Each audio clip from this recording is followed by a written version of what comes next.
Okay, social development for school age kids.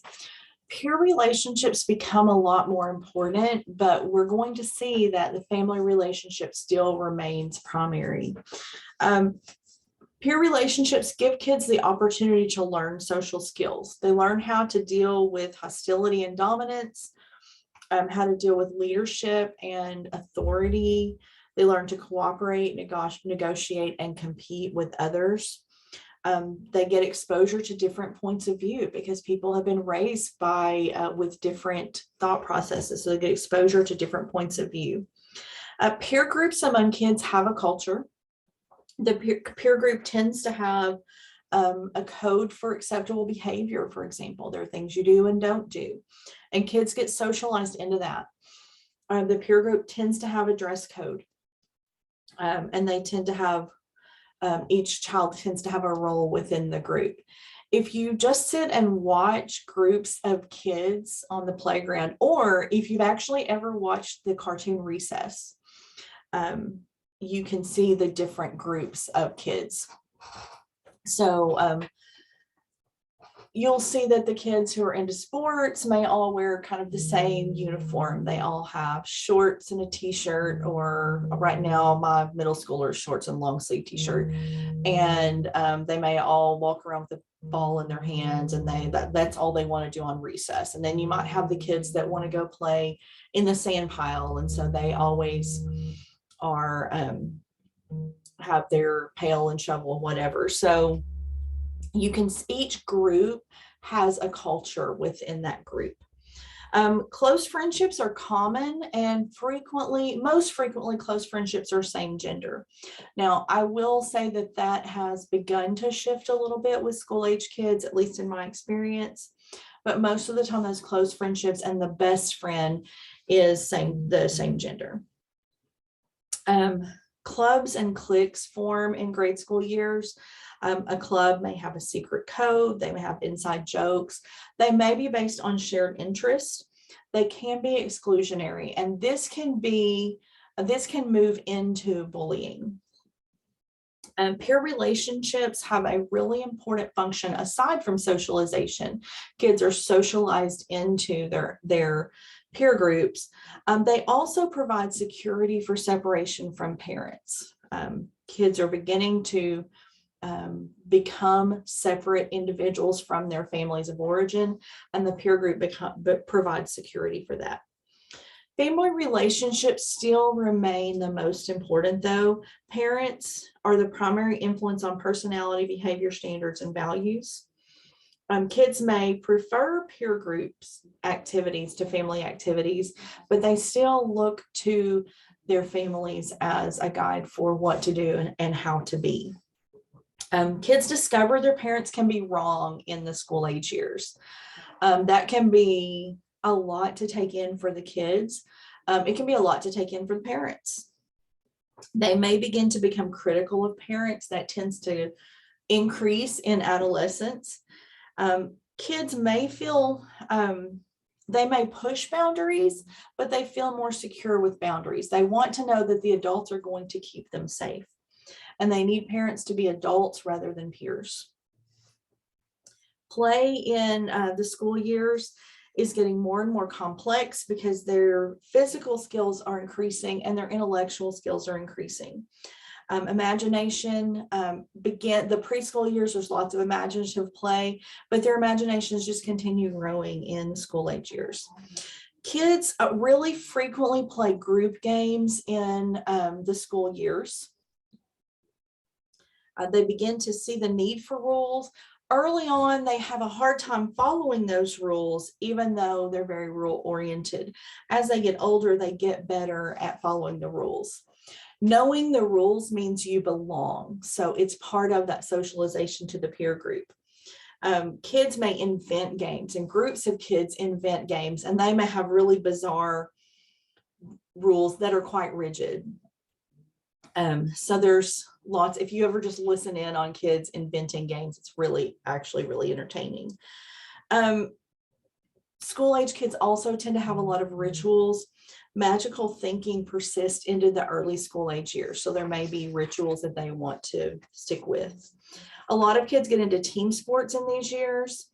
The benefits of team sports are that they help kids modify their personal goals for team goals. And you can see in the early years how kids are all about, when do I get to hit the ball? When do I get to catch the ball? When they get older, they begin to think about, how does this benefit the team? It helps them learn to work cooperatively. Competition can be very motivating. They can work toward both personal and team goals. And it helps them learn responsibility to the team. If I go to that birthday party, my team needs me for the game. So if I go to that birthday party, my team is going to play a player short.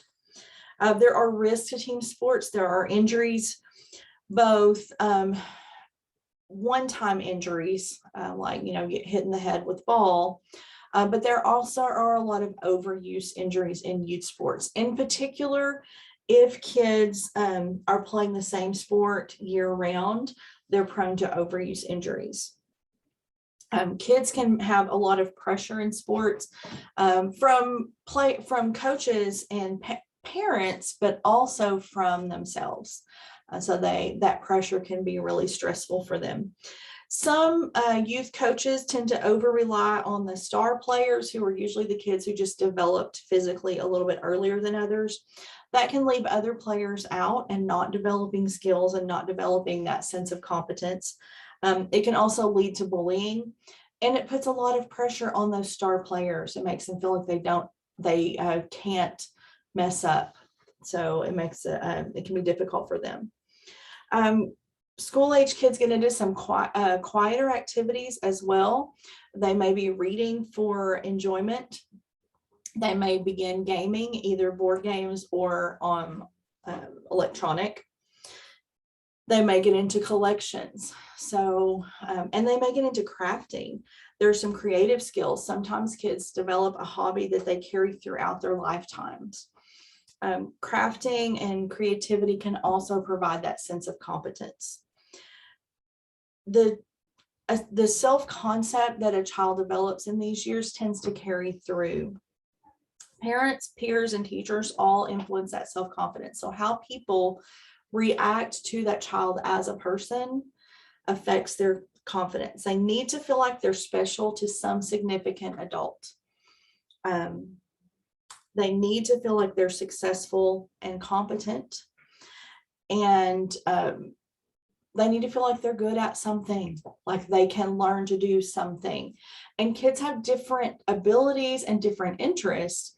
So there needs to be a wide variety of options for them to be able to find who they are, what they are good at, what they like to do, and develop those skills. That can be sports, it can be academics, it can be arts and crafts, it can be music, but they need to have those options. Body image can become an issue during the school age years. Body image is influenced by family and peers, but also by societal images. Actual or perceived differences from the ideal body can affect body image long term. And I want you to think right now about some of the things that are going on in our culture with regard to body types. At different times in history, the ideal body type has changed. Currently, the ideal body type is very thin, but now we want very thin and curvy. And those two things often don't happen naturally together. So we have people having cosmetic surgeries to make their waist smaller.